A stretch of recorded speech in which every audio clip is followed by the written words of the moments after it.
Good evening, afternoon, sure. Welcome to the CMAS edition of JESPA and the district bargaining.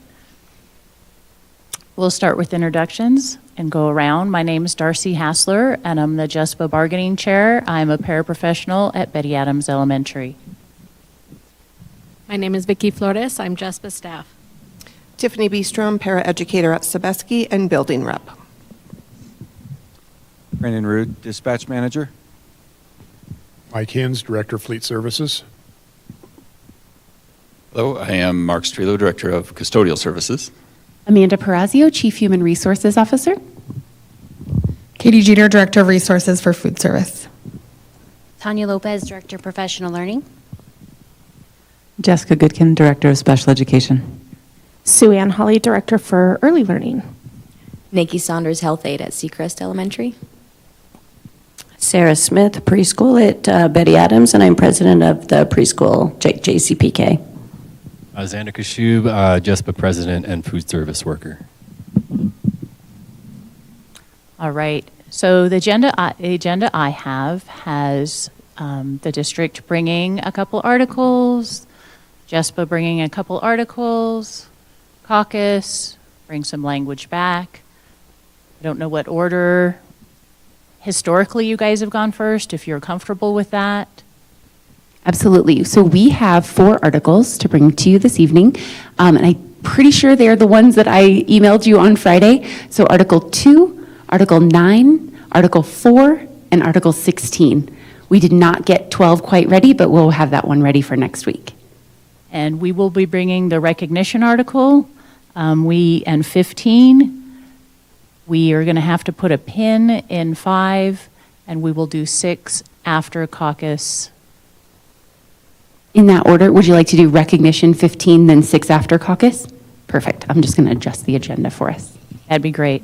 And are you okay with us doing all 4 right in a row, or would you like time in between a couple of them to have a caucus and conversation, or do you want to hear it and then decide? Hear it and then decide. Perfect. Okay. 1 second.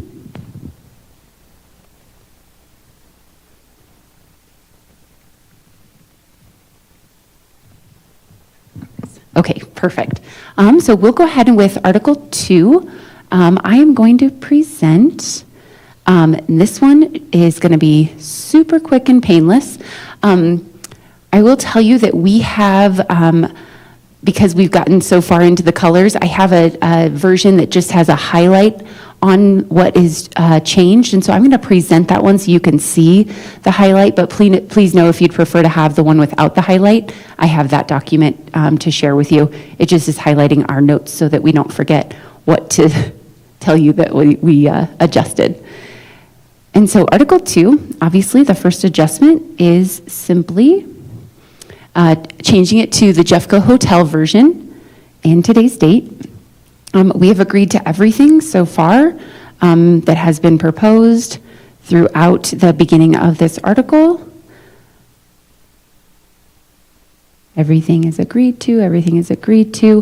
We did want to highlight this last time. You had made mention that the additional release time designee, there are 2 different sections that talk about leave banks. One talks about all district leave banks. The other one says all vacation time, which we clarified is part of what we consider leave banks because they are outlined in your Appendix A. And so we just highlighted this because we wondered if you had an interest in mirroring it to the additional release time designee. They literally say the same thing. Or if you would prefer to mirror the additional release time designee to the president. We're amenable to either one. We just wanted to ask you if you had a preference. And so what that would look like is down here in 2155, all district accrued leave banks as outlined in Appendix A, we added that just for clarity, will be frozen at the time of release and shall be restored once and if the additional designee resumes a district assignment in accordance with Article 6. And so our thought was to just remove the vacation time part and put it all together in one. And we are happy to have parity for the president's statement or reconfigure it back to what it said previously. In 2156, we remove the word the JESPA. We'll do our best to make sure that none of those get missed throughout. And I believe that was the only change we suggested, but let me keep scrolling just in case. Scrolling. We agreed to this last time, I believe.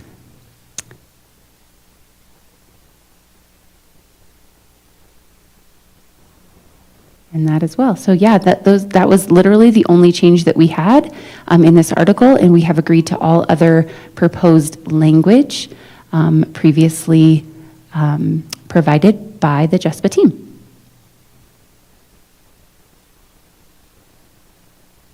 Would you prefer that we send you the one with highlights or without highlights? Without? With? Okay. Beautiful. I will send you that one, but otherwise,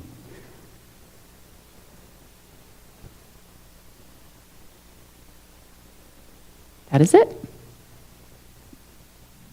We have a 2-minute caucus. Please.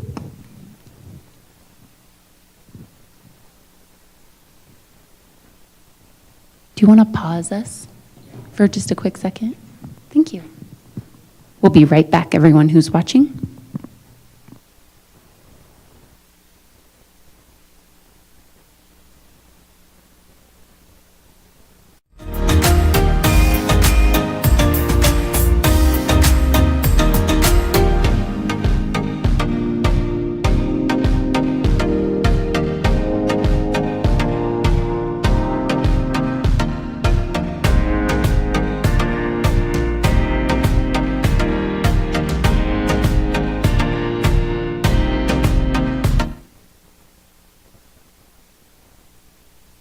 And we're back.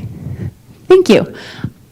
I apologize. I failed to mention that I just wanted to re-acknowledge the conversation we had last time around the release time and make sure that your team knows that we do not believe that you are abusing release time. And so we've agreed to that entire section after we had that conversation, and we appreciate that you guys continue to do such a nice job of letting us know ahead of time.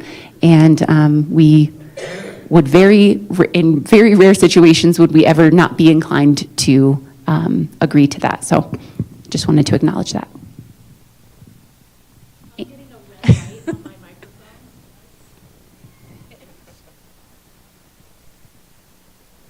Sorry, I just wanted to, I was getting a red light on the microphone, so it was not happy.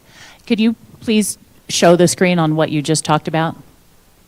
Just so that we believe we hear what you're saying. I just want to see that I hear what you're saying. It was this section right here. We had added in some language around being mindful of disruptions, and I just wanted to re-acknowledge our conversation and say that we do not believe that you or your team or any of your representatives abuse this, and we appreciate that you are so good at giving us the advance notice, and we would rarely ever decline it. Excellent. So on our caucus, we would like to TA that, and we are fine with the correction of striking vacation and just saying all leave banks. In both sections, is that okay? Both sections. Okay. That's the language that we are willing to accept. Sounds good. I will make that adjustment, and I will send it over to you for a final review, and then next week we'll make sure we have the final. Any objections to a TA on that one? I don't know. It's always good to get a TA in the first 13 minutes. Thank you. Okay, we will go ahead and move right along to Article 9. Let's see.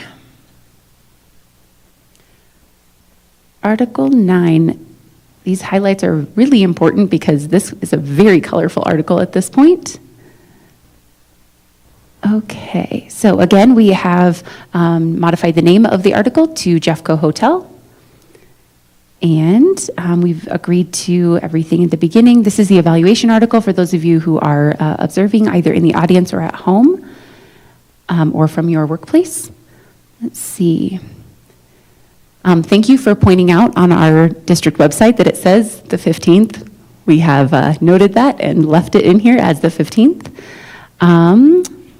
Let's see. In 9-4, we took what was down below. You had due process and just cause. We've modified it slightly and we've added it to this article because it was already in here. And so we just felt like it made more sense to put it at the beginning than at the end. So it now reads, employees are entitled to due process and fair treatment whenever the district exercises its right to manage performance deficiencies. Employees have a right to review material made a part of their personnel record. Additionally, employees have the right to respond in writing to any matter made a part of the employee's personnel record and have that response included in their personnel record. So that's really just defining what is the due process piece of this, right? Like the right to be notified, the right to respond. And the reason that we modified the term just cause to fair treatment is because just cause would come in should there be a grievance, and that is completely outlined and unchanged in Article 10. And so we felt as though that would then come into play should that be necessary, which, of course, if a grievance were to happen because of process, there would be an investigation. All of those things would be part of the typical process. So that's the reason we made that change. Down below in what is currently numbered 953, we've adjusted this language to state the grievance process shall be used to address concerns regarding the evaluation process. However, employees shall use the process outlined in Article 9.5 to appeal their overall evaluation rating. So this was really getting at our conversation around if there are evaluation process missteps. So for example, if an employee gets no feedback throughout the entire year and then all of a sudden gets a does not meet overall rating, that would be a process concern. Or if they were never put on a performance improvement plan and given the opportunity to improve, that could be a process thing. And so we're just trying to delineate those two. Grievance process is for process concerns, appeal process is for overall evaluation rating concerns or disagreements. In Article, let's see, all of this has been agreed to.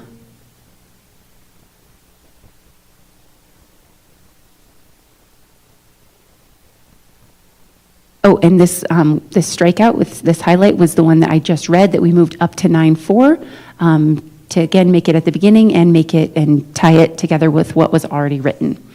And those are our only changes in Article 9. Are there any you want me to go back up to? Or I can just send it to you and we can reconnect after caucus. Sound good? Okay. In agreement with that. Thank you. Not that. Right. Okay, then we will move to Article 4.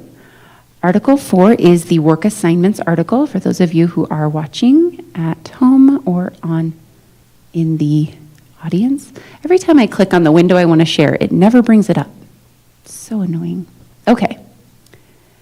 So in Article 4, we've renamed this one Jeffco Echo.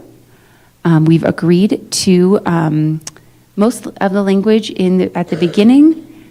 We have added in a section. Nope, we did not. I lied.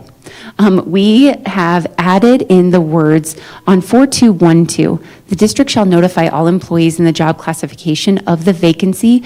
We added in via the job board. We want to explain why we would do this for voluntary transfers.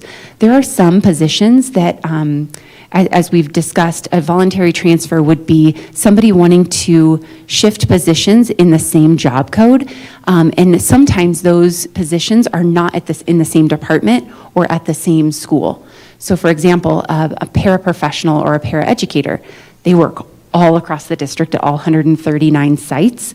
And if we were to attempt to communicate with them all via email or via some kind of special newsletter or posting, we're afraid that they wouldn't all see it.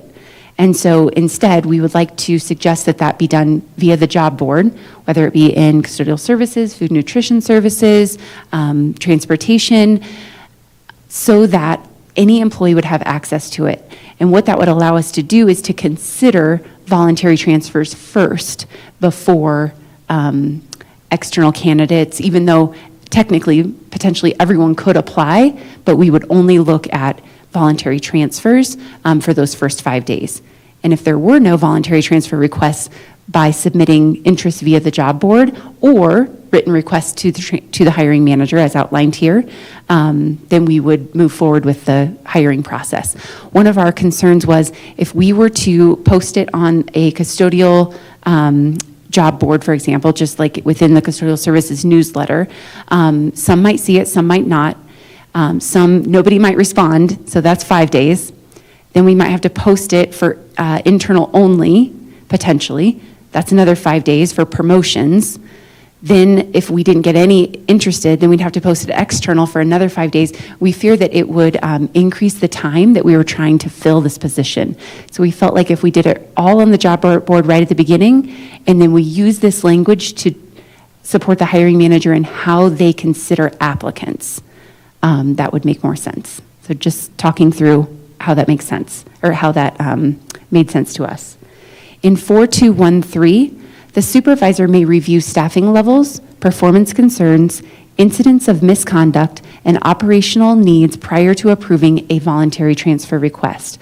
So this is us trying to get at ensuring that the voluntary transfer makes sense for all involved, and that we are not moving someone who may be trying to work through a misconduct issue. For example, maybe they're always arriving late to work and they're on a letter of direction and they're trying to improve upon that,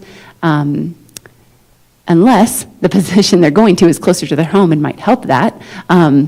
If it were further away from their home, right, that could be a concern that the supervisor might want to counsel them through. Like, maybe this isn't a great idea for you. You're already having trouble arriving on time and you want to go further away. And so just something that we want to allow for consideration before approving voluntary transfers.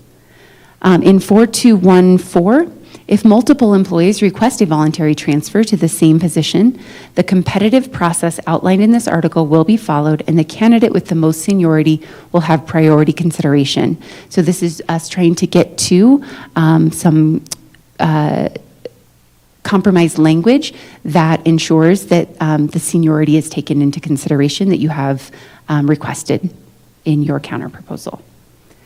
In 422, which who knows what number it's supposed to be, at the very bottom of this is around involuntary transfers. So involuntary transfers may not be used for promotions or demotions. Transfers must be based on legitimate operational or educational needs.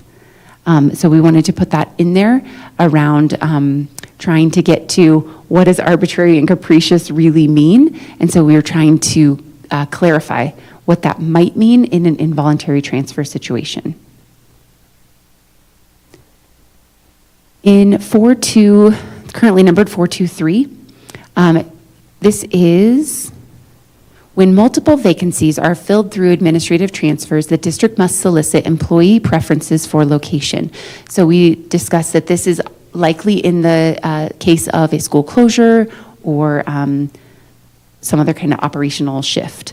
If multiple employees request a transfer to the same position, the district will consider factors such as job-related experience, skills, and the operational needs of the new location. If there are no significant differences between these qualifications, again, the candidate with the most seniority will have priority consideration. So still trying to get back to that, what you're requesting around seniority being taken into consideration. Under 4.3, the application process, currently numbered as 4.3.2, we've made some modifications to this one. If an employee is screened out of consideration, the hiring manager will notify the employee prior to conducting interviews. And so that just kind of, regardless of the reason they're screened out of consideration, which we have somewhere else that they can't be for certain reasons.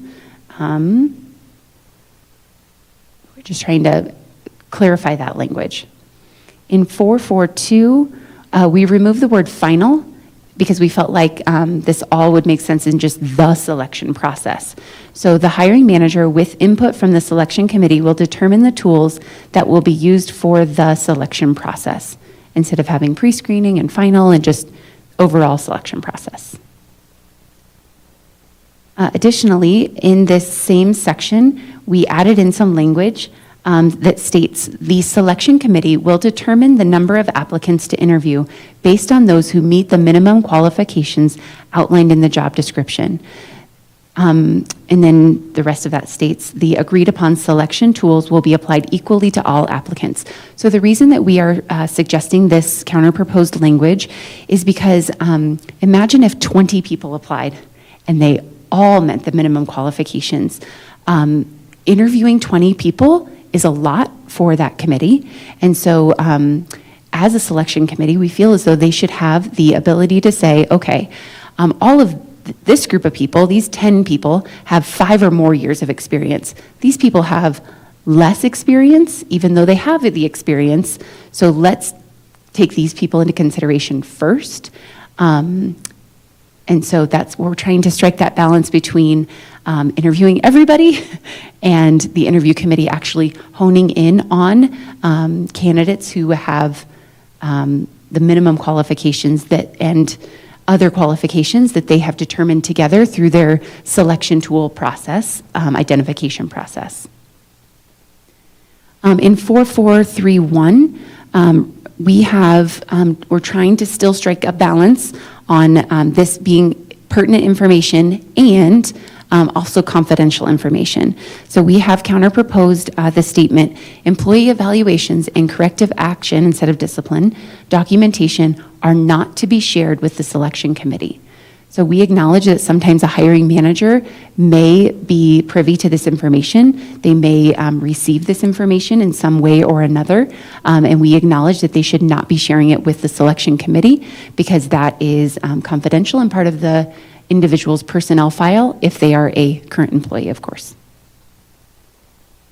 In 445, we're still trying to strike a balance between what you're looking for and what we're hoping for.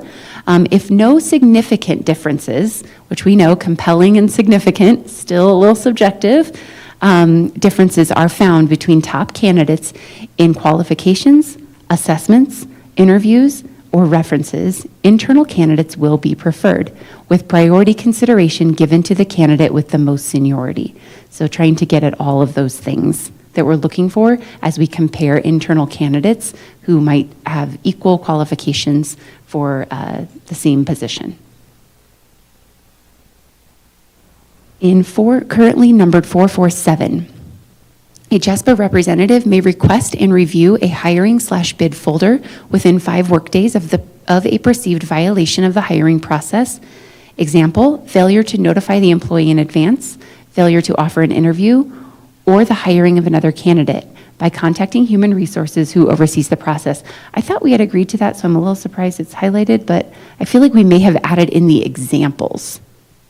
Not to be an exhaustive list, but just examples of what could be an issue. And then in 448, we've added in this language, I think we may have discussed this last time, but I wanted to readdress it because Xander had asked for any specific examples.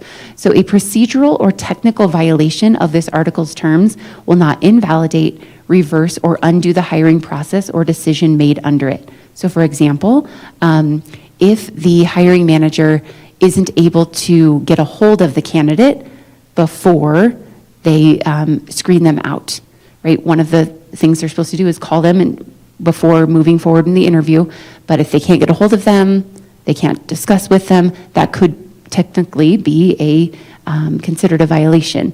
And so what we don't want to have happen is for the hiring manager to have moved through the process, and then that person who didn't get a call or didn't get verbal contact comes and says, I got screened out, I don't think I should have, we don't want that to undo a hiring decision that was made, especially if it was made in favor of another internal employee.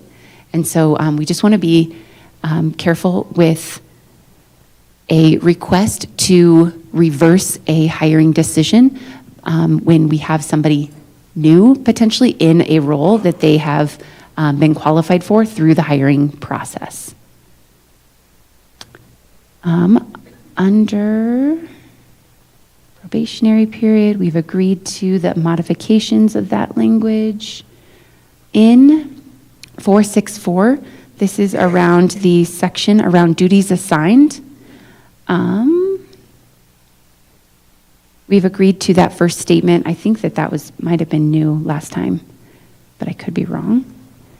Under 464, an employee who is assigned the duties and responsibilities of a higher classification, we'd like to suggest adding in the statement by the appropriate department administrator, which we had previously. And so we're asking that be reconsidered, will be paid appropriately in accordance with Article 6.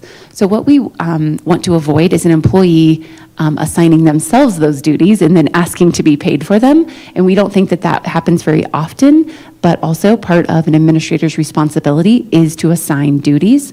And should they be assigning duties that fall outside of an individual's job responsibilities and classification, then 100% we will agree that they should be paid appropriately. Under lead employees, we've made a couple of modifications.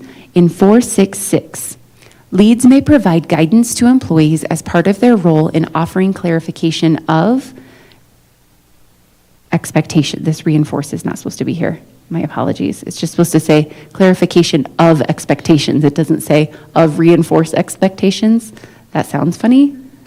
I don't know why that reinforced didn't get crossed out. So leads may provide guidance to employees as part of their role in offering clarification of expectations. We felt like reinforcing expectations seemed like something a supervisor should do, but clarifying maybe what the expectation is would be something a lead would do. In 4663 maybe, it says, leads may provide documented feedback and recommendations to supervisors regarding staffing and operational needs. Leads may be included in discussions related to disciplinary action when appropriate, particularly if they have relevant information regarding employee performance or conduct. So again, recognizing that sometimes a lead is at a site with the employee and the supervisor is not. So I'm thinking facility manager and night custodian, right? The facility manager is technically the lead who is who is clarifying expectations, not delivering discipline, but also monitoring the employee's response to the disciplinary action that the supervisor, the night supervisor in this scenario I just came up with, might be delivering to them. And so that's a situation where we see a lead may need to be involved. Under maintaining qualifications, 4-7, we've modified this one a little bit. So compensation for training, we totally acknowledge that this is something that would be paid for. So required learning and mandatory training will be provided during the workday. So one of the things about certificated training, some of them we provide, some of them we don't. And so some of them we don't require.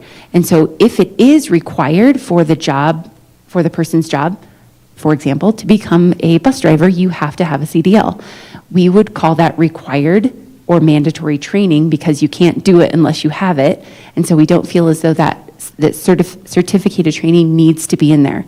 Additionally, should an employee want to maintain a certification that is not required for their job, we don't feel as though that should be the district's responsibility. That would be a personal endeavor that person might want to pursue, or potentially they want to pursue that in order to be prepared for applying for a new job. So they want to be a mechanic, they need to have some kind of mechanic training, but they're not currently a mechanic, so therefore it wouldn't be mandatory or required by us, but they might want to go out and get that certificate. And so that's the why of crossing that language out.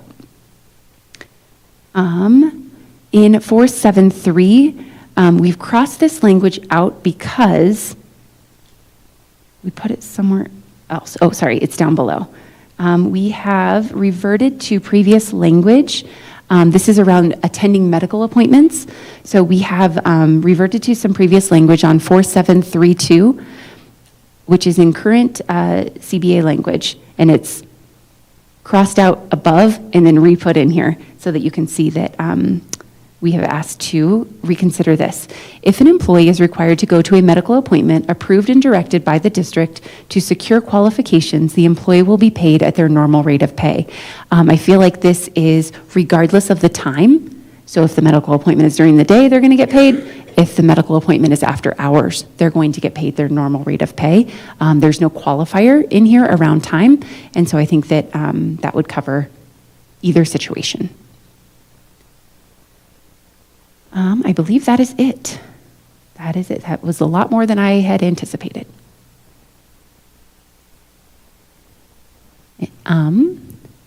Anything you want me to refer back to before I close my screen and move on to 16? I think we need processing time, but I think we're good. Sounds good. All right. I'm going to hand it over. Do you want to share or do you want me to share?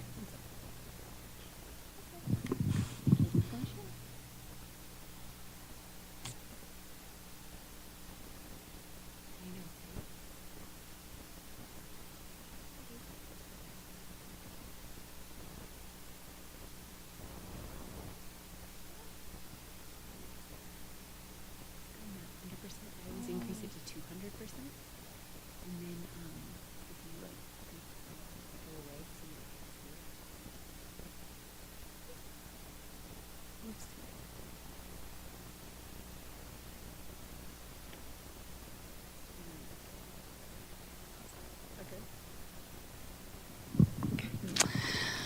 you All right, so this is Article 16, Jeffco Charlie, food service. Just for some, Could you just make it a little bigger, please, Oh, yeah. if possible?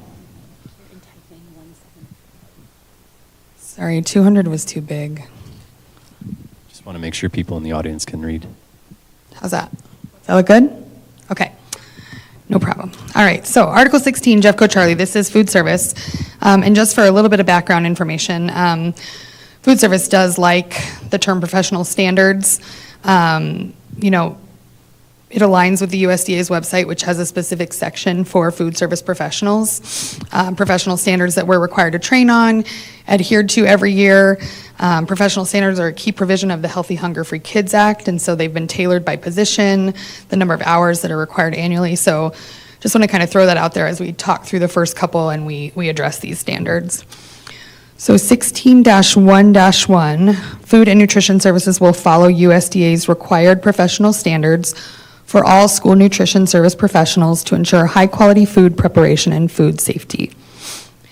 16-1-2, again, changes were made here to reflect those professional standards that the USDA has. So all FNS employees will be trained based on their position in one or more of the 4 key areas identified by the USDA for professional standards. 1, nutrition, so menu planning, nutrition education. 2, operations, production, cashiering, food safety, and HACCP training. 3, administration, free and reduced meal program, and human resources. And 4, communications and marketing. Katie, I hate to interrupt because I want to make sure I'm understanding. You're highlighting the new language, but you're not. Are you striking that, but not highlighting? So the struck through language is right underneath it, and that's the highlighted new language, yes. Right, but I want to make sure that we understand that you are striking. Safety practices and procedures applicable to their specific position. What's not old, that's a new strike through, and the highlight is the new language, not just. Correct. I know, it's getting confusing. Because on Amanda's previous, she highlighted what she struck through Oh, is that the as difference well. here? So I just wanted to make sure.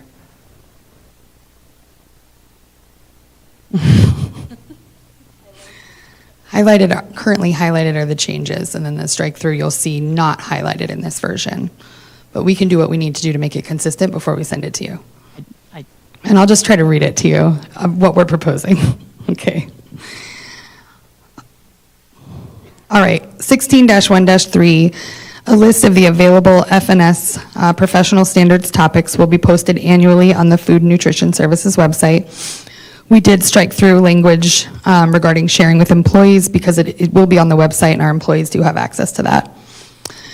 16-1-4, new hires shall receive at least one full day of training. Training shall include proper onboarding, a review of the FNS handbook, and other key operational information necessary to complete the job. We did strike through the language about ensuring all computer-related onboarding is completed before assignment to a kitchen. If someone goes to their school and they haven't completed computer-related onboarding, there's likely one of two reasons. In a very rare instance, it's just something that has not been completed on HR's end. HR's fabulous, they support us very well, but on occasion we do come against these instances where someone shows up for their first day of training and that is not taken care of. The other instance, I think, is when they do go to their school, they have been fully trained on how to get into the internet, how to access their email, how to log in, but I think sometimes these folks just forget, and so they come not prepared for that, but we do try our best to instill how important that is to them. So we did go ahead and strike through that. 16-1-5, we did strike through the real-time scenarios and additional days of training to include the acting manager who would be available for FNS training. Real-time training, it requires greater support, greater resources, additional cost. There's already an element of hands-on training that these folks do receive, and they have a lot of support in their training from both our training team as well as current food service professionals who volunteer to mentor these new employees. Moving down to 16-2, FNS warehouse employees and delivery drivers, we kept that language, will be provided items such as freezerware, jackets, and gloves. We did strike through the $90 per year allotment. Beard nets, hair nets, aprons, these are all items that are already provided to employees. We've also provided hats, and so we just didn't feel like the stipend was something that we could do at this time.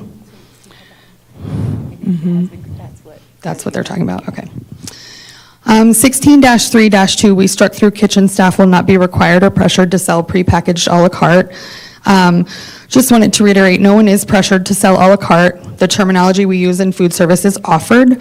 A la carte should be offered daily so as to remain equitable to all students so that all students have a choice.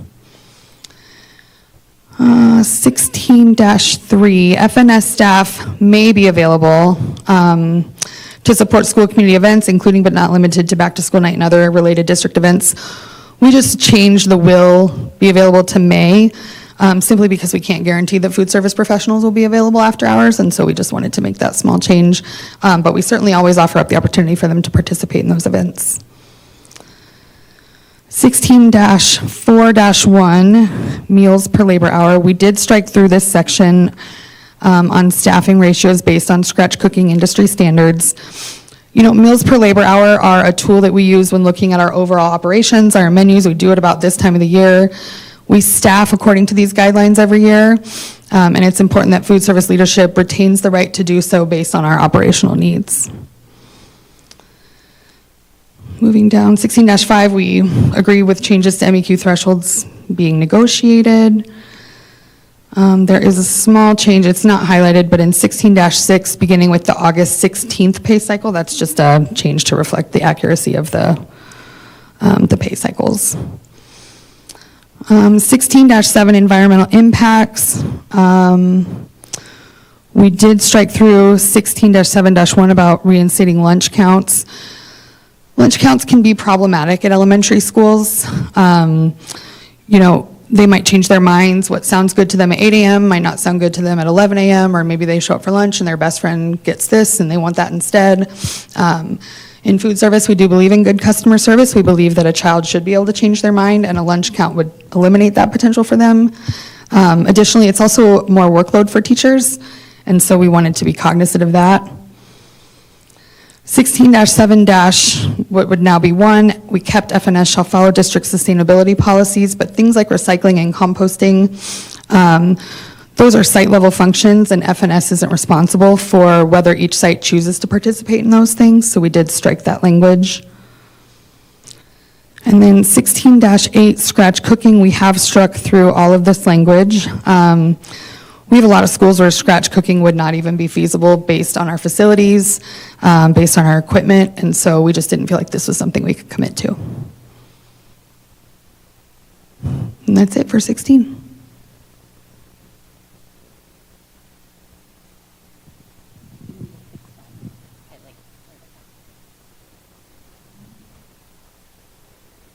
So I just wanted to clarify something that you stated. It's not feasible for lunch counts because kids could change their mind. On our proposal, I thought if we didn't make it clear, that's on us, that we weren't saying we want the school to figure out that there's 30 people getting a bean and cheese burrito and 15 people getting a bean and chicken burrito. We wanted to say 200 kids are having lunch.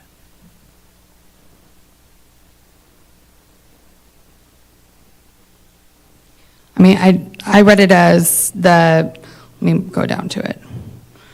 Reinstating lunch counts, which essentially is, you go in the morning and you find out how many kids want the bean and cheese burrito and how many kids want the chicken burrito, and then you prepare accordingly. And if we weren't clear, like I said, that's on us. Okay. It's not correct. Okay.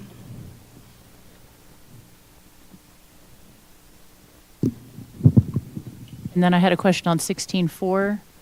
There was something you said that I need more clarification. Xander can probably smack me, but you said you staff based on operational needs and not using meals per labor hour. Can you help me understand what those operational needs would be? So using meals per labor hour, we do, but there's 2 different models that you can follow, and it gets complicated, but you have convenience and you have conventional. So you look at things like, what does the menu look like? What kind of food is being served? How many staff are in that kitchen? How many meal equivalents, the average meals that we're serving per day. And based on the food that you're serving, the number of staff that you can accommodate, the number of kids that come through, you come to, you use these metrics, you come to your staffing levels based on these meals per labor hour, and you have like a target range that you are trying to fit into. So it gets complicated. It took me a while to understand it, but essentially, those metrics are viewed every spring in order to establish what we feel the staffing levels will be needed in the fall for our operation. Thank you. You're welcome. Any other questions?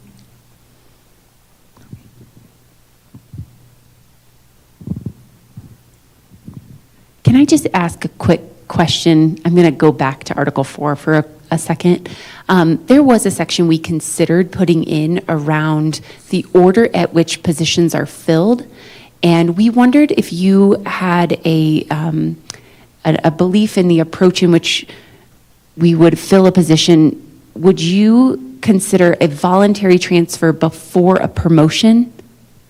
Like if somebody wanted to just literally move schools, like I'm working here and I'm interested in moving here, same position, based on the language that you've put in, I think that your priority is that voluntary transfers are taken before an employee would be considered for a promotion. Is that correct?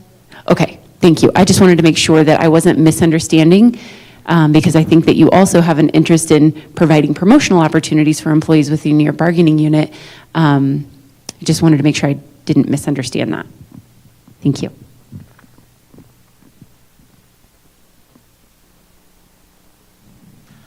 All right, so those are your proposals. Again, we're going to start with our counter to the recognition article. While we get logged onto Teams, I do have a question, and this doesn't mean to be a gotcha. I'm just curious. We sent the respect article on January 21st. We had problems at the beginning on how things go back and forth, and we resent it on February 19th. I just want to make sure it hasn't gotten lost and fallen through the cracks.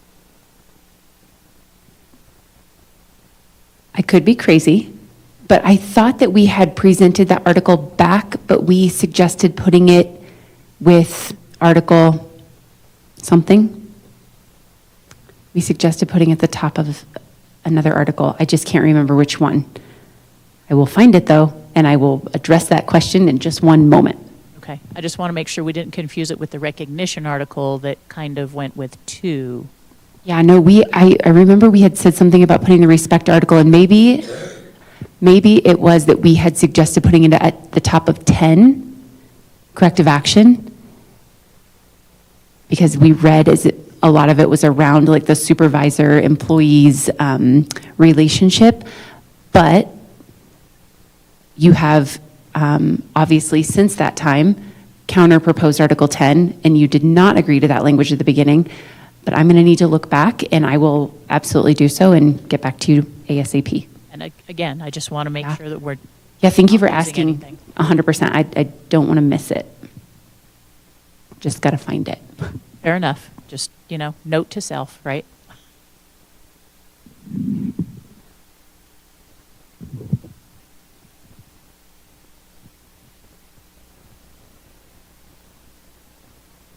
All right. So, I believe we are on JESPA Echo for the recognition bargaining unit and outsourcing article. I believe the first change we're proposing is in X311.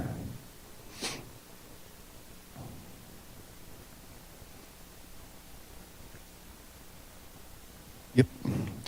So we have, we want to add or outsource back into that section. In the same sentence in the beginning, it does say contracted or outsourced services, and so just to keep it consistent, we want to put that back in there. And then, let's see here. I think the next one is in X12, or sorry, we're down in definitions now, I believe. So in the bargaining unit definition, could you make that a little bigger, Vicki? Thank you.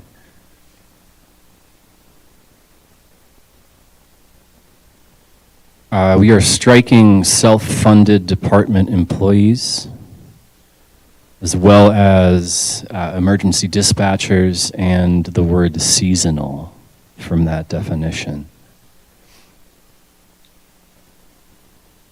Next is 1.4,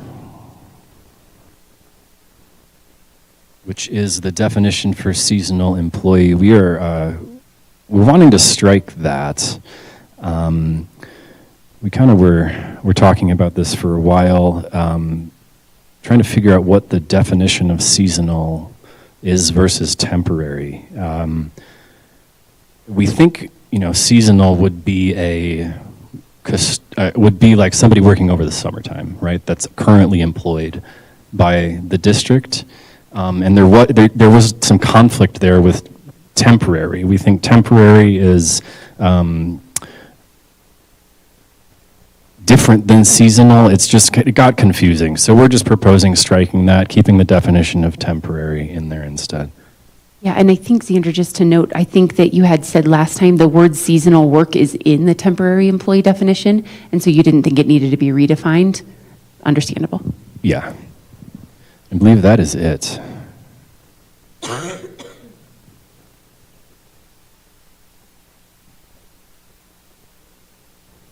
Any questions? I just, quick question on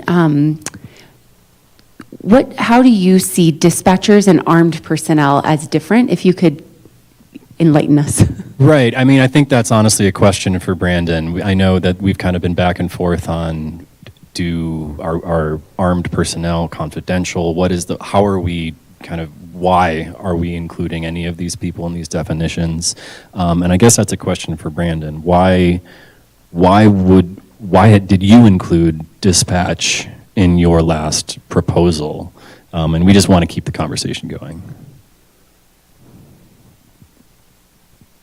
So obviously the conversation's about like who's a bargaining member unit. And once JESPA put forward the armed security personnel being excluded, my thought process, and really I speak for the complexity of us now gaining access to the FBI and the CJIS portal, CJIS being the Criminal Justice Information System, we're not going to have a ton of flexibility if somebody violates something from that. They're probably going to be charged, possibly could be charged criminally, but if they're not charged criminally, their access will be suspended. If their access is suspended, they can't be either in a patrol vehicle, they couldn't be in the dispatch center, because once their access is removed, they can't see any of that information.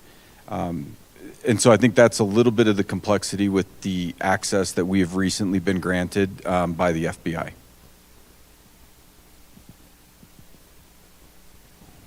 Okay.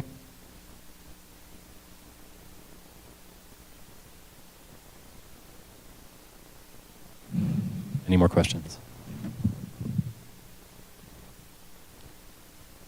Yeah, I mean, we're keeping them here because we believe they're doing bargaining unit work. If there's some.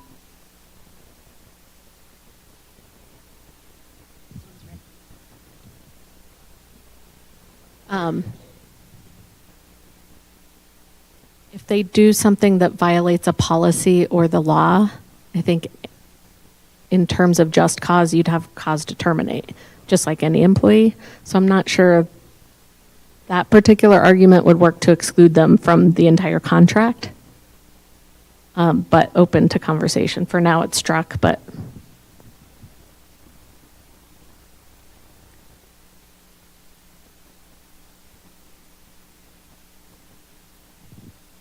Darcy, can I just go back to the respect article? So I'm realizing we actually did present it back to you on 2-4, and we did state that our recommendation would be to put this in Article 10. And I remember you saying that you didn't feel as though Article 10 would be appropriate, but I do currently have a red line out there that we have shared.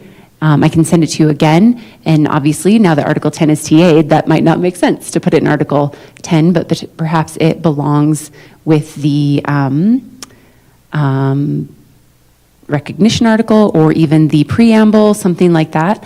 I remember now the reason that we suggested it go with Article 10 is because it talks about discipline or reprimands, and so I think that's why we suggested that. And so let me know if you need me to reshare what we had proposed on February 4th. Thank you for looking, and we will Sure. dig into it. Sounds good.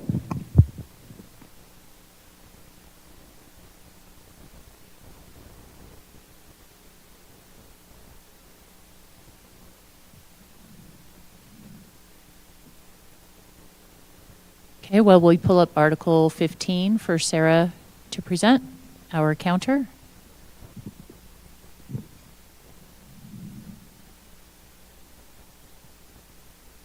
Cool. We ready? Oh, sorry, I was looking at my screen, not yours.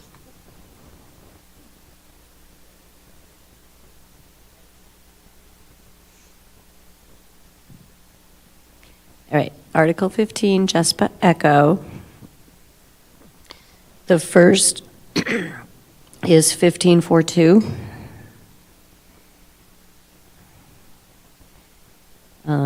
Where it has a regular updated list of all professional learning and trainings offered by the Early Learning Office.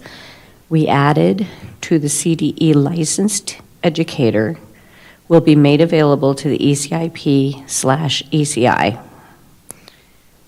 The next change is 1544. You had struck, all required professional development shall be relevant to the working with populations of preschool students. We added that back in. The reason being, when we created this contract, not all preschool trainings were preschool specific. We were given kindergarten and first grade and told to dumb it down. So we'd like to keep this in to guarantee that all preschool trainings are preschool appropriate. So just want to leave that in there. And then the next is 15.5. We struck the word new before preschool employee wage schedule because it's for all preschool employees, not only new employees. It just felt weird. And then struck placement and put in schedule instead. And that will be presented in Article 6. The next is 15.5.4.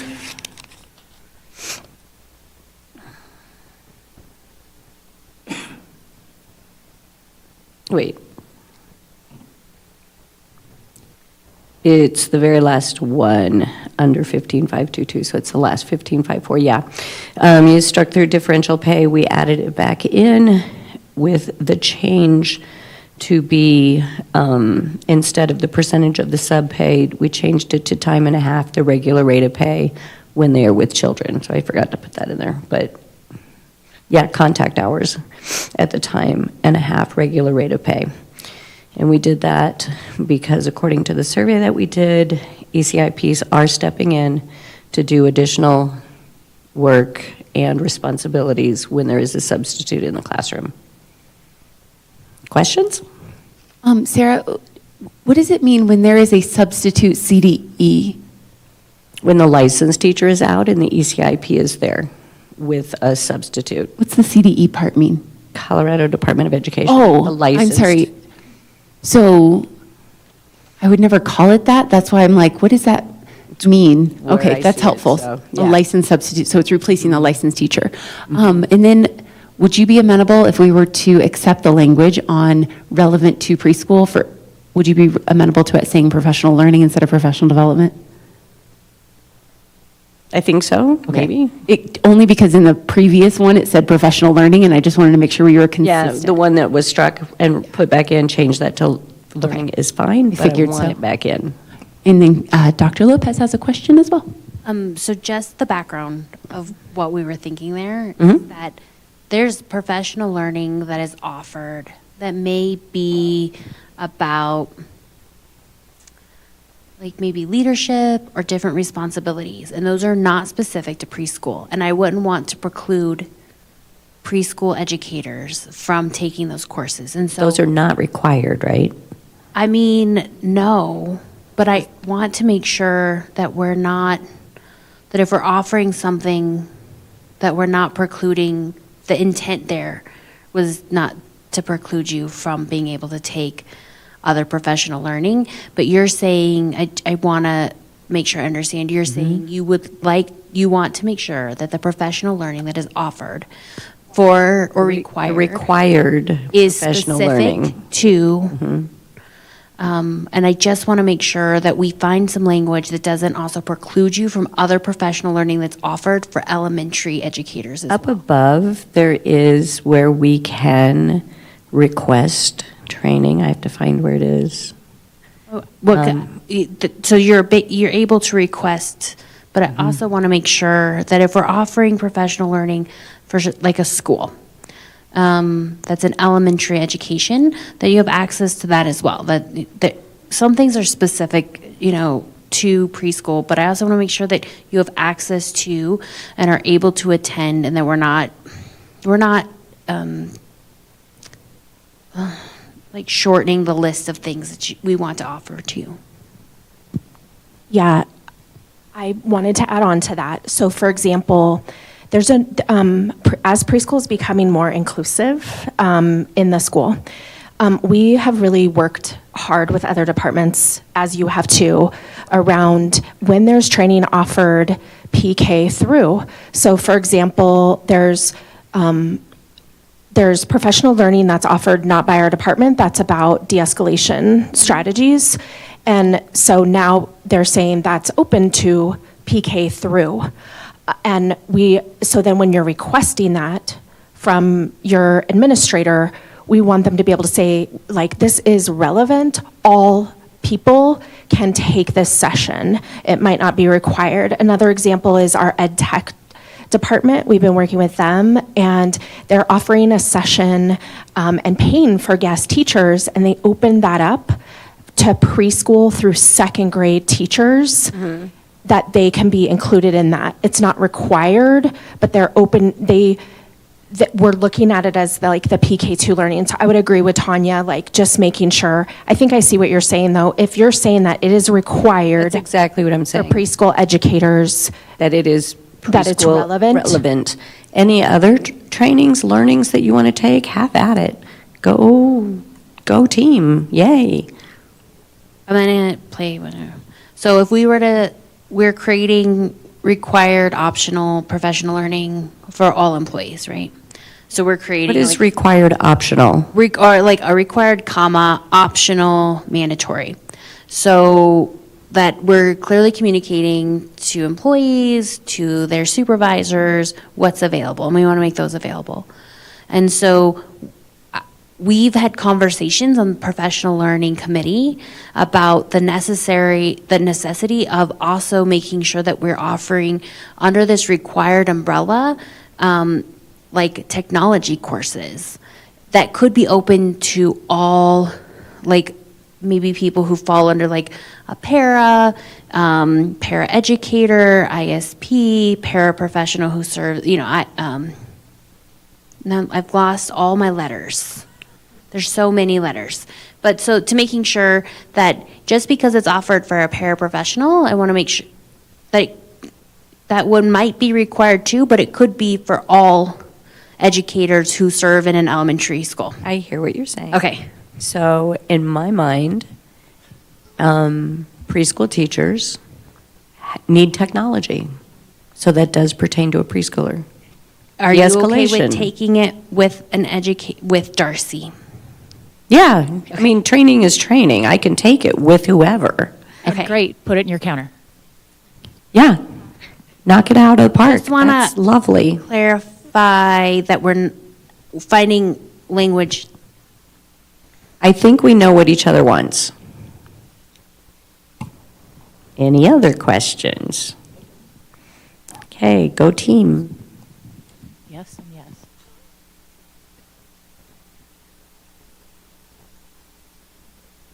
All right, so we had said that we would present two and then would like to do a caucus. So we will email you ours.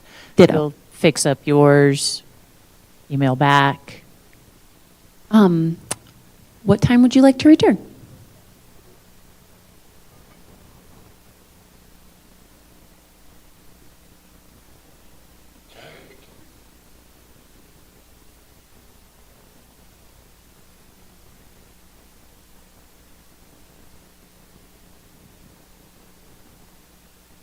So it's a long break, but we're thinking 6:30.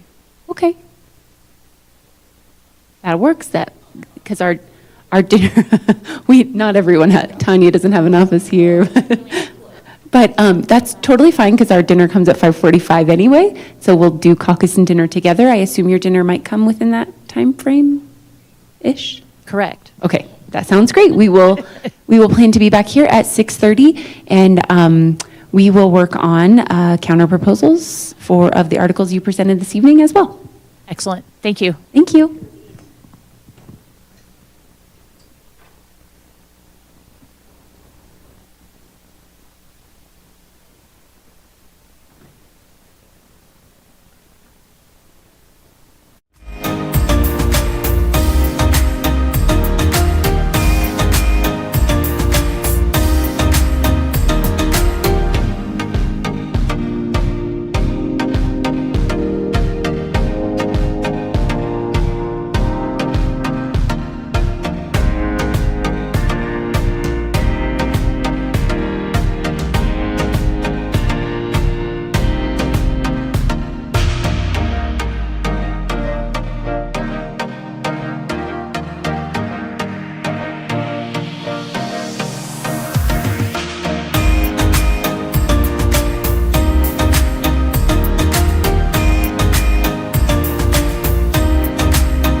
right, thank you all. We are back.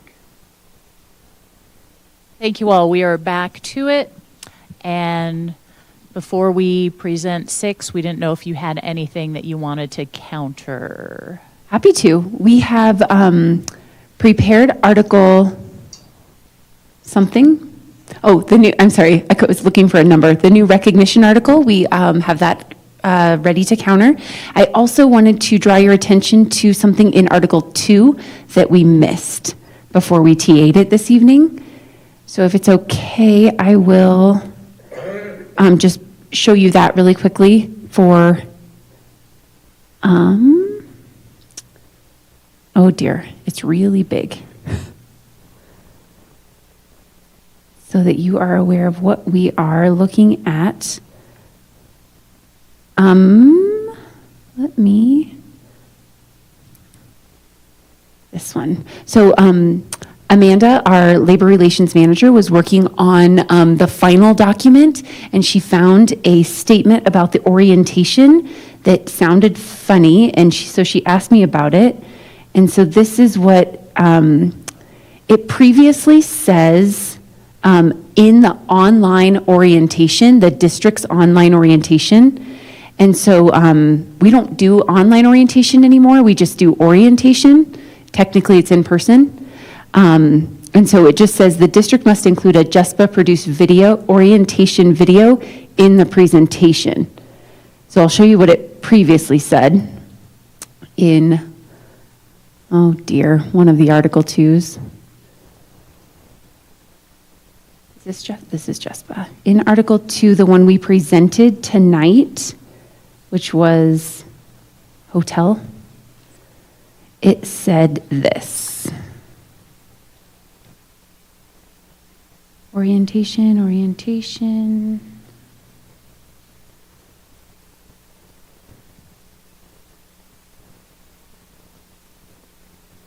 It said the district must include a JESPA-produced orientation video to the district's online orientation. And so we were like, what does that mean? And so this is what it previously said. The district must include a JESPA-produced orientation video to the district's online orientation. I think this was speaking to when we used to do an online orientation and you would submit the video and we would add it to it.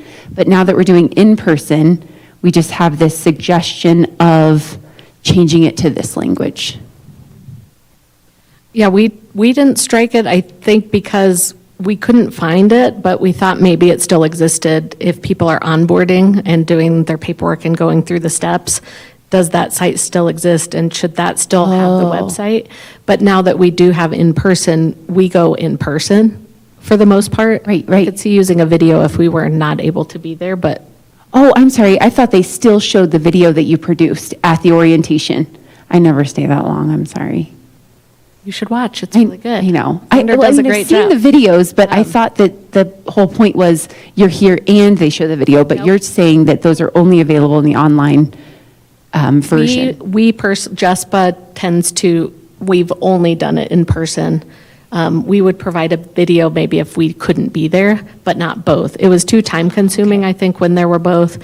And I believe maybe the other associations had videos, but we prefer the in-person.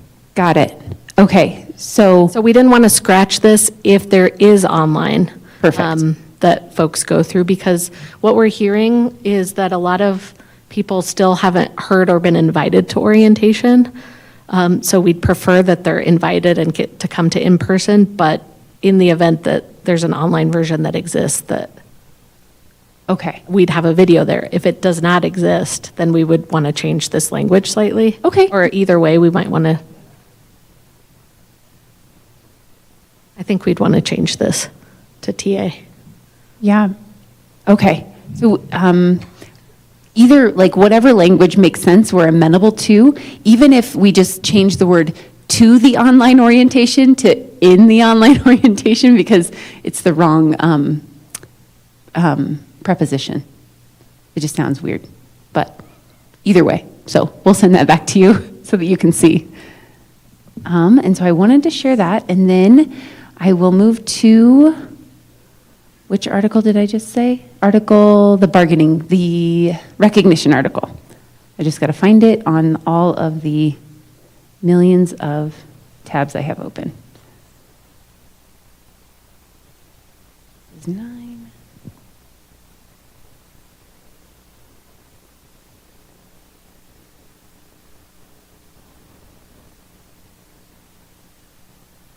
There it is. Okay, this is the Jeffco Foxtrot version.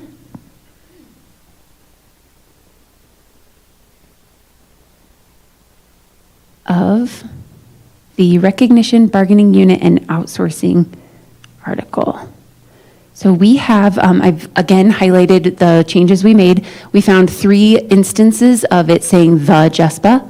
And so right here in the first X21, it said in the JESPA bargaining unit. Oh, wait, that does make sense to say in the JESPA. Dang it. I'm going to remove that. Sorry about that. I just searched the JESPA bargaining unit, and that's what happened. Sorry about that. But it does not make sense in 2251, and there was a note in here previously that Amanda had put in that said delete this, and so I just went ahead and deleted them in this version. So the district will give JESPA advance notice. The district will meet with JESPA. So we took out those 2 thes. We agreed to your counter proposal and adding back in the word outsourcing, which I've lost, but it's somewhere in here. You remember saying it, I'm sure. And then down below in the bargaining unit member excluded part, we're fine with everything you've added in.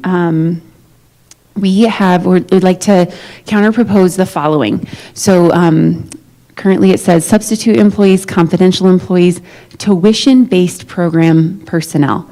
So I want to again clarify the why for this. So this is really about school age enrichment employees. And as you know, school age enrichment is a tuition-based program, fully tuition-based. We acknowledge that preschool has a tuition component, but it is not fully tuition-based. It is funded by UPK, it is funded by general fund, it is funded by special education funds, but SAE, school age enrichment, is fully tuition-based.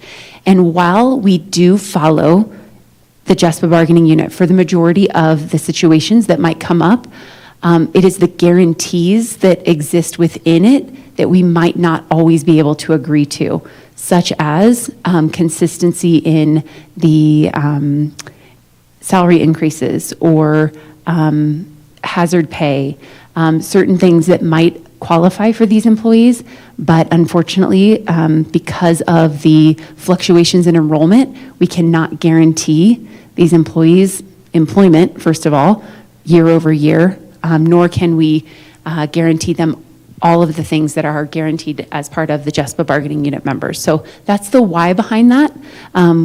We're open to engaging in further conversation around that.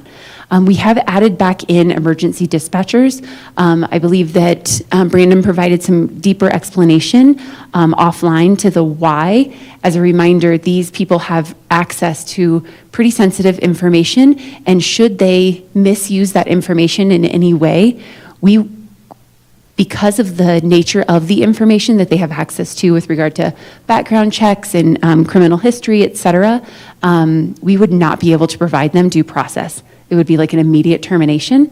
Not that we wouldn't make sure that what they did was inappropriate. There are certain things that would simply result in like immediate termination. And so the nature of their job, we feel like, would preclude them from some of those guarantees as well. So otherwise, those are our only modifications in our counter proposal. And we are open for conversation to those. Thank you.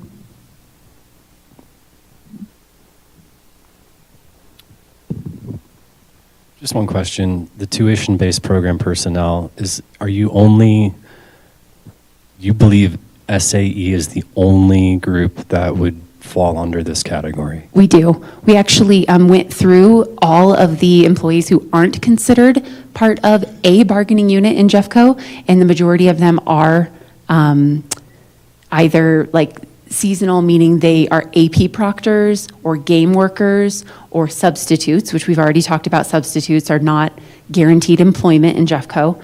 And then really it's tuition-based program personnel that, and it's really SAE. We couldn't think of another program that is fully tuition-based that would fall under this category, that would preclude any other employees from the bargaining unit. Okay, thank you. You're welcome.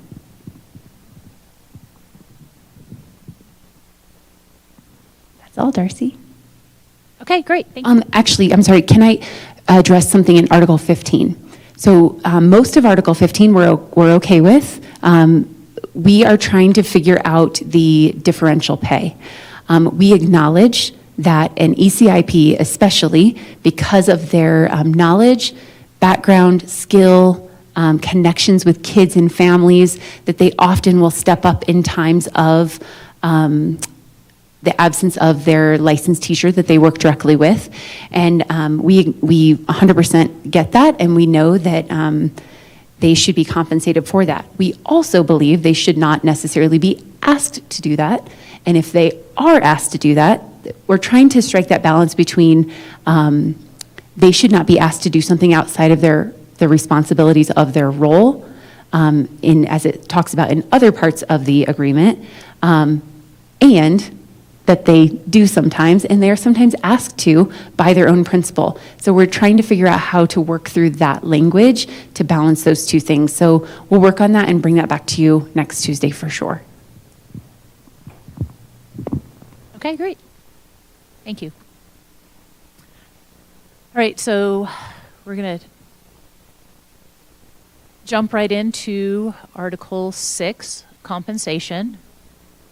And I just want to be clear that we're doing compensation, recognizing that benefits we will do on April 17th, meaning health benefits, not the article benefits, but with our joint session with JCEA.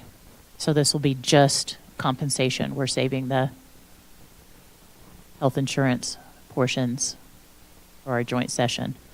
And I know that it was presented, compensation was presented to us and JCEA separately just because of how things worked, but we really want to do the healthcare jointly. All right, Jespa Charlie.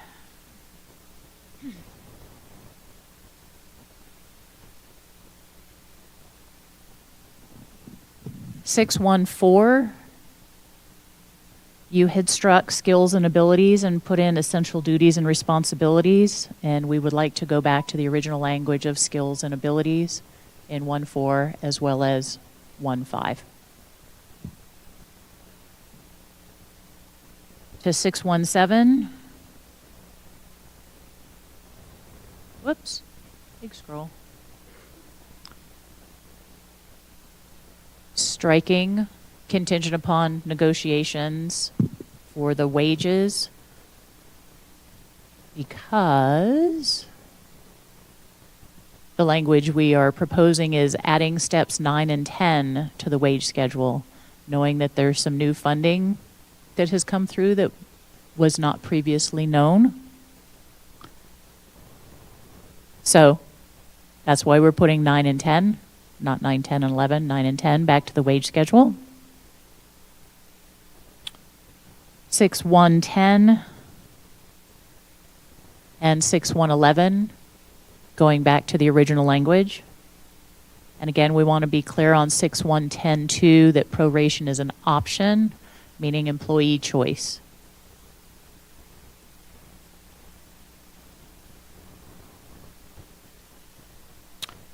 Going down to 6.3.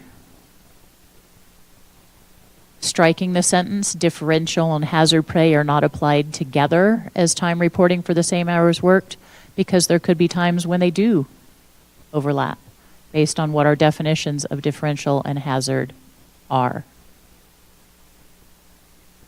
On to 6.321, which is right there. Whoops. Can you scroll back up, please?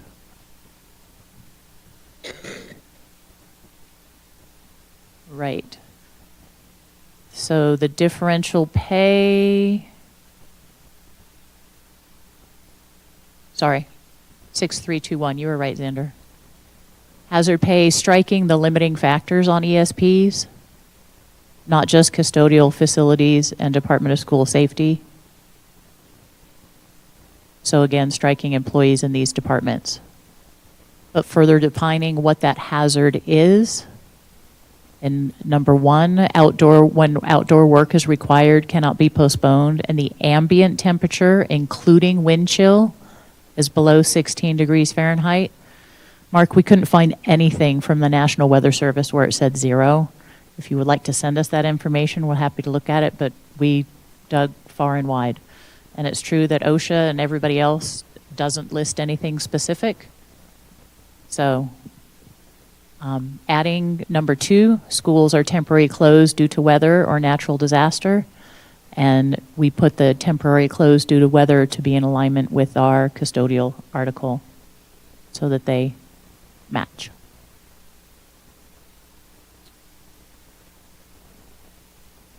Going on to 6-7, striking your proposal, and I'm going to turn it over to Bilingual Committee Representative Shaq. Shaq, if you want to introduce yourself again, remind the people who you are, and then go. Shaq Galvan. I'm a parapro at Dean Elementary and a member of the JESPA Bilingual Committee. On March 25th, JESPA's Bilingual Committee asked to meet with Amanda about the inconsistent way the bilingual pay policy is being applied across the district. We reminded her of the agreement between JESPA and the district and asked for a meeting to address violations of that agreement. Amanda said she would get back to us with a date by Friday, March 28th, but instead of working with us, the district refused to meet. The JESPA Bilingual Committee felt shocked and betrayed, and we were left with no choice but to file a grievance. We've raised concerns in multiple meetings, warning the district that some supervisors would unfairly refuse to nominate bilingual staff. The district refused to include protections against this, claiming that it wouldn't be a problem. Now we're grieving exactly this kind of discrimination. Not only has the district ignored our concerns, but your latest proposal to slash bilingual pay is deeply offensive. It shows a lack of respect for bilingual employees and the work we've done over the past year. We are demanding demanding that you respect bilingual ESPs by honoring our agreements and taking our current proposal seriously.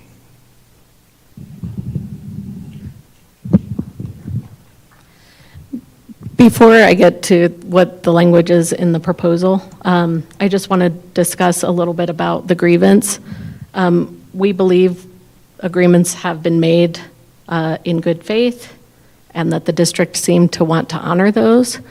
But in order to raise the concerns, we need to meet and talk. And that's why we're filing a grievance. Particularly what we've come across is that ESPs who are interacting with students in Spanish from food service are being given the runaround and denied their right to take the test and be nominated by a principal who observes them interacting with Spanish-speaking students daily on the lines as cashiers. Our food service workers are educators who serve lunch. They teach kids, they talk to kids about the food that they're eating, they talk to them about food choices, and particularly when we've had a pilot in the Jefferson area and worked really hard with our community, largely Spanish-speaking community, to have progress made on how students are treated at lunch and with what they eat. It's sad to see such a denial of a right that everyone else has to speak Spanish and get paid for it with the students that they serve. And so we are seeing a pattern of discrimination time and time again against Latino employees in food service. over and over again. And this is one more example of that.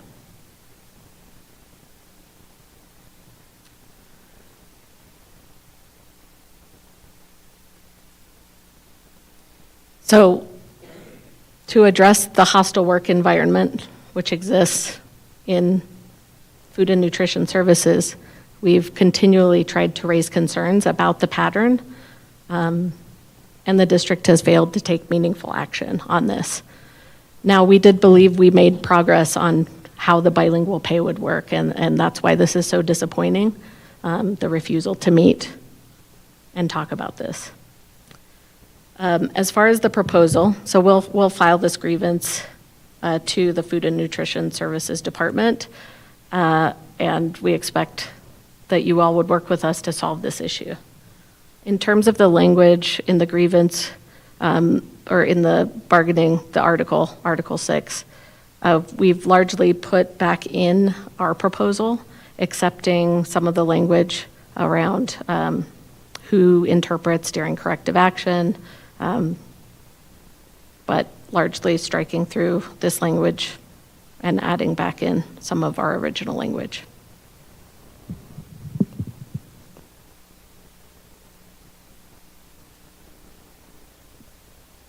So if you could go back up to 671. So we've struck some of your language there. Not struck some of the language there. So that's your language in the green. Struck the qualifications, striking the 2 retakes, striking the stipend, and making sure it's a wage increase. Striking the same school, striking the same department.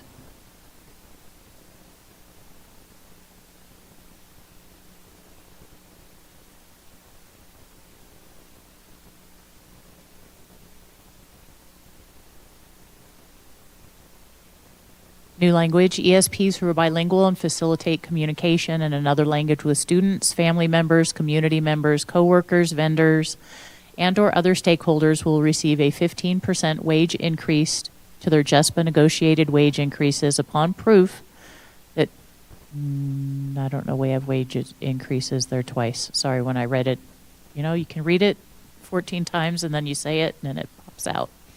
Upon proof that they have passed a mutually agreed upon language proficiency test. The proficiency test will be available by June 16th of each year. Human Resources shall notify an ESP who passes the test via district email that they have passed the test and on what paycheck they will see the increase.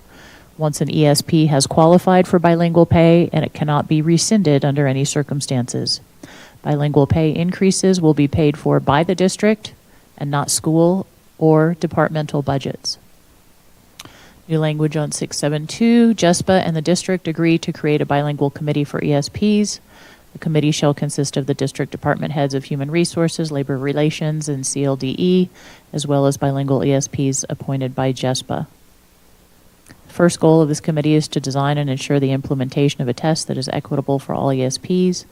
Other goals include ensuring that the bilingual pay is received in a timely manner, reviewing district communications to stakeholders about bilingual pay, and discussing ESP feedback on the process. JESPA recommendations to the test are binding 673.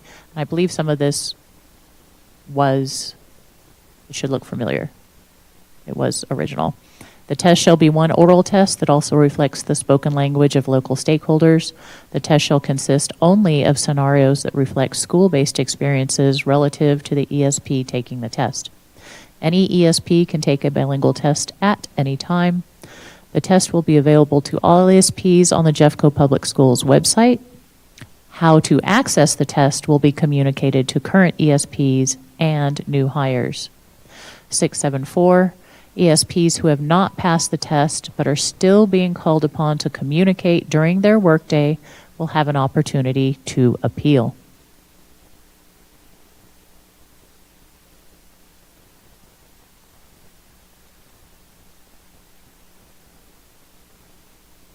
Putting back in 6.9, required items. The reason we have this highlighted is to clarify, this is not requiring coats for people to go out to supervise kiddos at recess.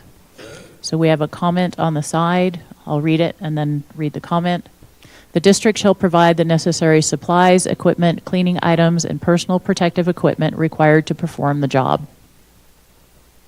If the items are not provided within 10 working days, the employee may purchase the items on their own and be reimbursed the cost of said items. So again, a coat is not personal protective equipment for recess.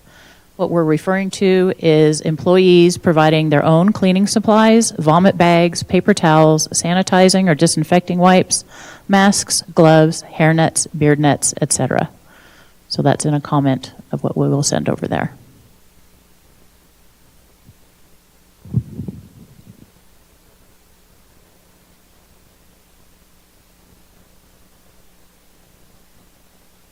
(6.12.2).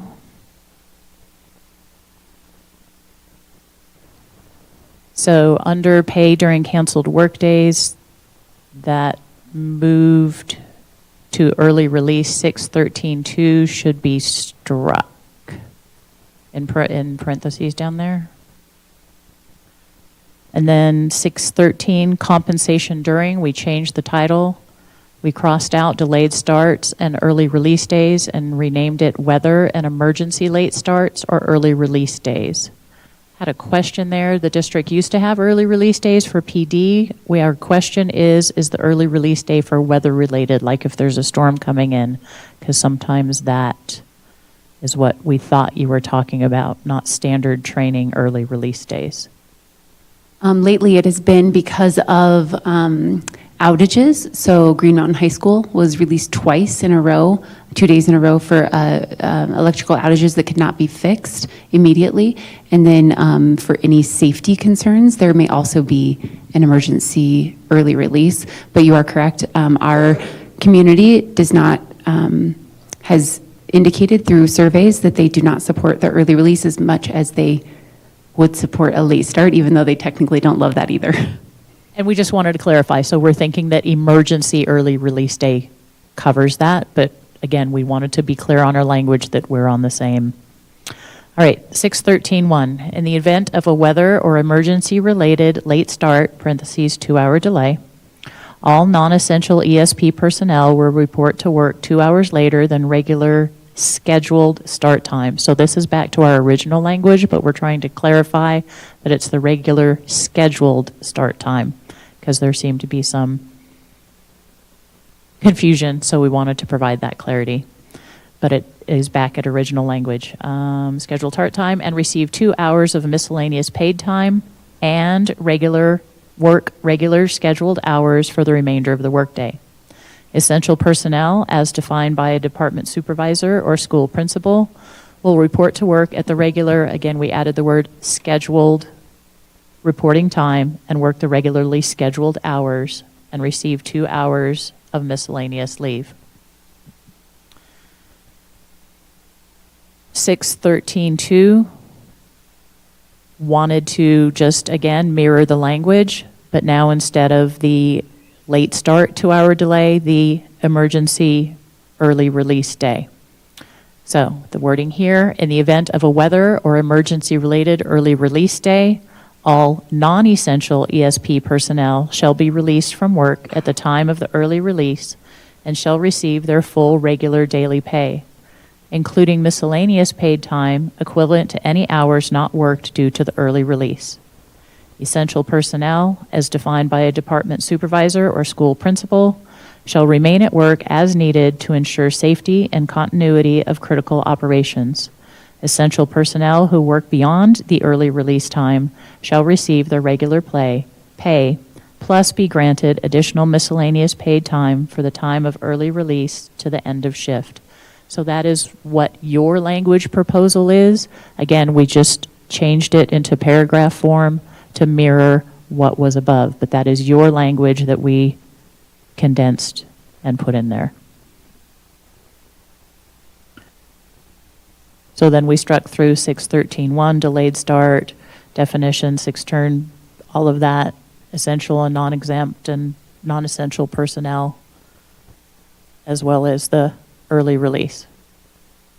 But again, we put that language up above in the paragraph, even though it was struck there.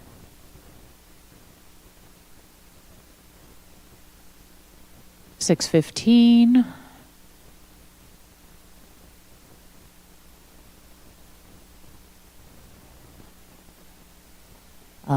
Our original proposal was $40,000. That was struck to $35,000. If you can do everything for $35,000, more power to you.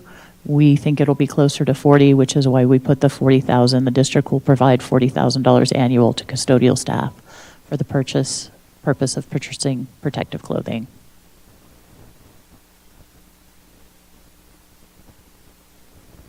And then 617, we put steps back in, steps if eligible are guaranteed each year, and the COLA, again, back to original language that we proposed there.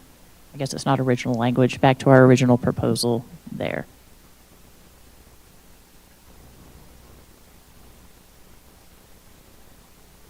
And I'm going to turn it over to Nikki for a little context. Hi. Step increases really mean that not every ESP will see an increase in their pay. $0 for cost of living adjustment is unacceptable. $10 to make up for the increased health cost is completely unacceptable. I love my job. I love what I do. I feel like I'm an integral part of my school and my community. One job isn't enough.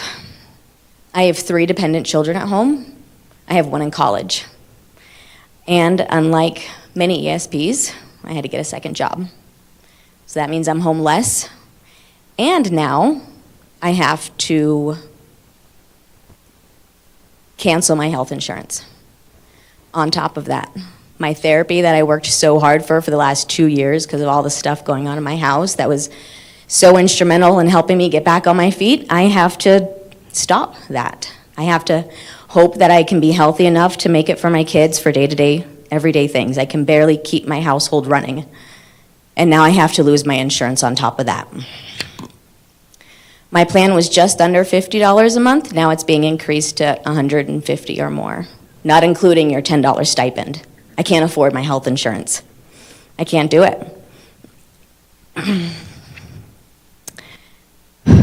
Sorry. Unfortunately, I'm not alone. This happens with a lot of ESPs that I'm seeing. Many ESPs with second jobs can't afford our health insurance. $0 for cost of living adjustment is unacceptable. $10 for a stipend with increases this much is unacceptable. Your counter proposal is unacceptable. We're passing it back to you and demanding respect for all of our ESPs. Thank you.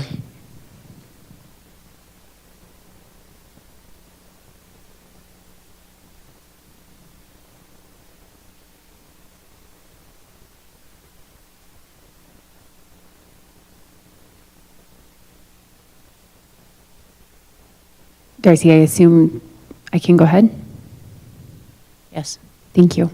I just want to correct the record here this evening. On March 25th, I was approached with an MOU for bilingual pay. And I was asked to meet regarding an MOU. We are in the middle of negotiations. We do not negotiate outside of this table. It's part of our agreement. And an MOU, a memorandum of understanding, for the way in which we initiate part of the language and follow part of the language is not appropriate during negotiations. And so that is why our labor relations team responded that we would not be meeting at this time and also referenced a document that we had agreed to prior to negotiations with the Bilingual Stipend Committee on how this would be conducted. I appreciate that you have filed a grievance because that would be the appropriate way to address any concerns with regard to the way in which the language has been interpreted and applied. So thank you for following that process.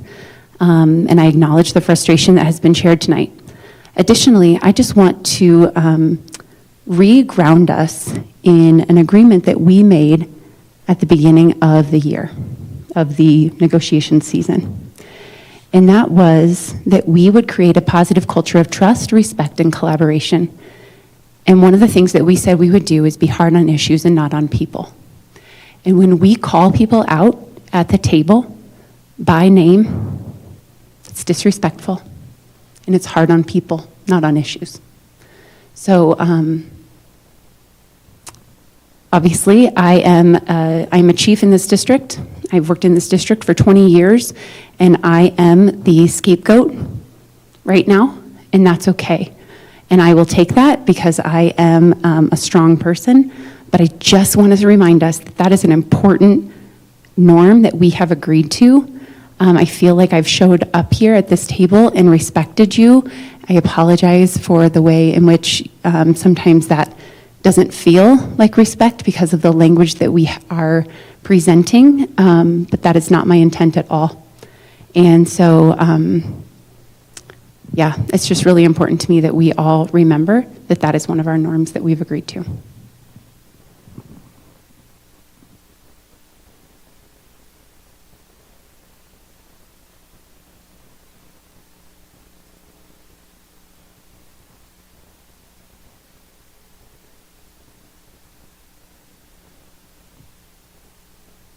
So I will take the counterproposal back to figure out what it is that we can come to agreement with in Article 6. Thank you for, especially thank you to you, Nikki, I almost called you Tiffany, for sharing your story. And I don't know if we'll be able to have it ready by next Tuesday, but I will do my best to get it ready just as quickly as possible. And so this evening, I think that those are the only counter proposals we'll be able to, was to and, or not to, I'm sorry, the collective bargaining unit recognition. Article, I think, is the only one we would be able to counter propose this evening.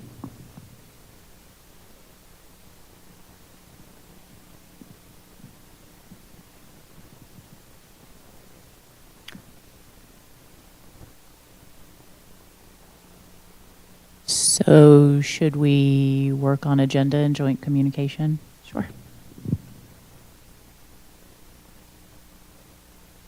So it linked in our agenda for today, you'll see the agenda setting for April 15th. And Jen created that before she left, and she'll be back next week.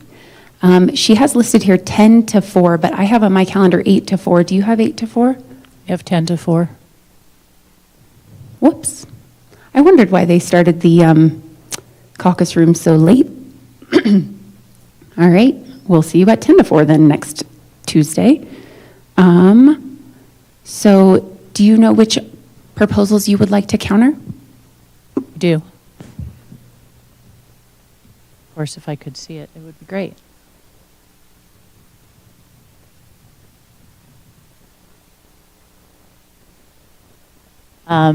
We'll dig into the respect article and bring that back. Custodial article and Article 9. Evaluations. Again, last time we said possibly 7 and 8. That's still a possibly 7 and 8. No guarantee, question mark. Possibly. Correct.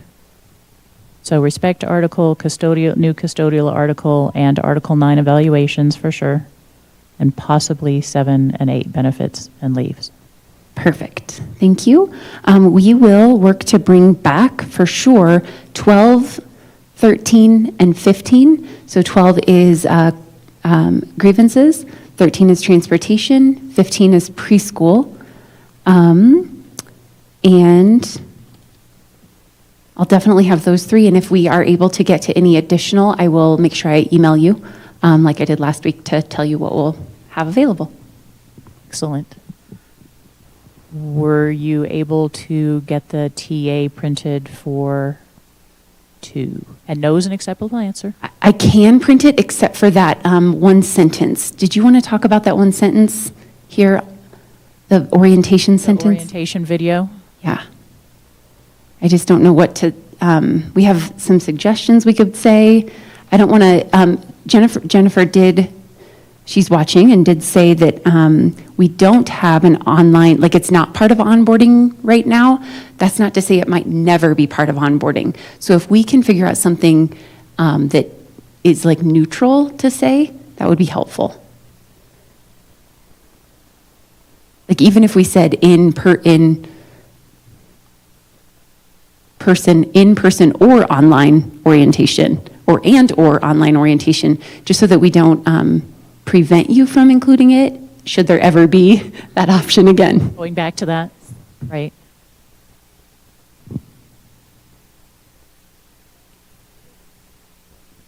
Should we caucus so that we can get that done? Yeah, absolutely, we can do that. 5 minutes? Sounds good. 7 minutes? And you know where it's at in current language, right? Okay. Yeah, let us know what makes sense. Even if, like I said, it just is changing the preposition, that would be fine too. Okay, back at 7:20.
We're back.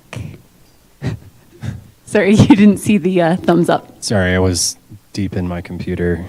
All right, so we would just propose changing that word, I'll read the whole sentence. So the district must include a JESPA produced orientation video to the district's online orientation. We'll just propose changing 2 to 4. Yeah.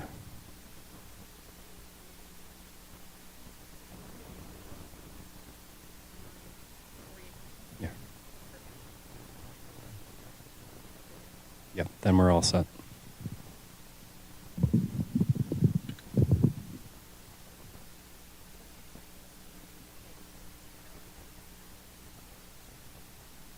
Yes, district is capitalized.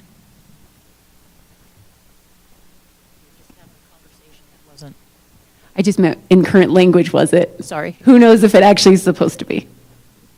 Okay, so it now reads in the sentence, the district must include a JESPA-produced orientation video for the district's online orientation.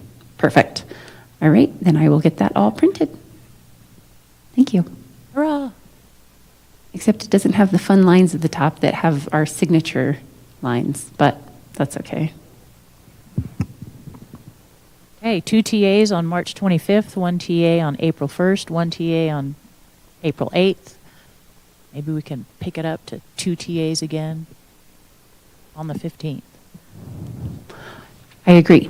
I'm sorry, failed to mention that there are a few places that have been renumbered. So when you're reading through Article 2, if you could just double check from your end the numbering that has been fixed as well, that would be helpful.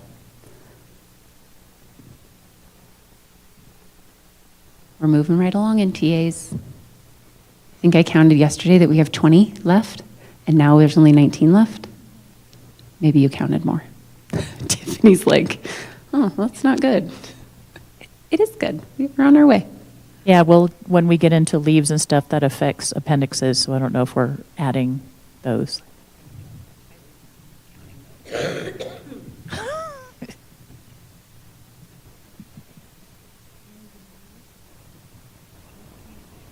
Joint communication?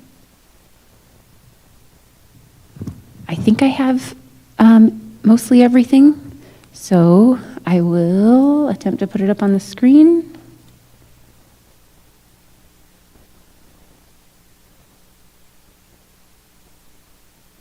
I have no idea. There, this one.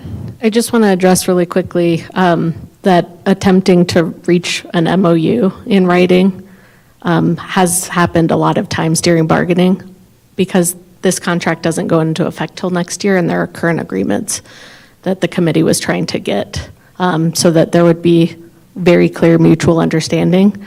I think we want to recognize that the agreements were made in good faith and maybe don't require that, but I just don't want it to be perceived that having an MOU for something going on currently is bad faith. We've done the ROFS MOU during bargaining. We've done plenty of other MOUs for current agreements. Okay, thank you. So our joint communication that I just copied and pasted from last week and changed some of the times around says Tuesday, April 8th, 2025, the district and JESPA bargaining teams met from 4 p.m. to 9 p.m., which we can edit should we end here in the next few minutes. After introductions, JEFCO shared a counter proposal of Article 2, which was followed by a tentative agreement with the JESPA team. The district then counter-proposed Articles 9, 4, and 16. JESPA counter-proposed Article 15 and the recognition article. After a caucus, JEFCO shared a counter-proposal of the recognition article, and JESPA shared their counter-proposal of Article 6. Anything different from there? The team set the agenda for April 15th, 2025, scheduled for, thank you for fixing that, Sue-Ann, 10 a.m. to 4 p.m. in the Ed Center boardroom. The identified articles they intend to bring include JESPA we just put numbers here. 9, the custodial and respect articles, and then 12, 13, and 15 from JEFCO. And I think we both have said if additional ones are available, we'll either email back and forth or just bring them and be ready to discuss. I was going to put an and sign in there. Anything you would adjust? Agreed, just the time to 7:30 instead of 9. Oh, yeah, 100%. You said that?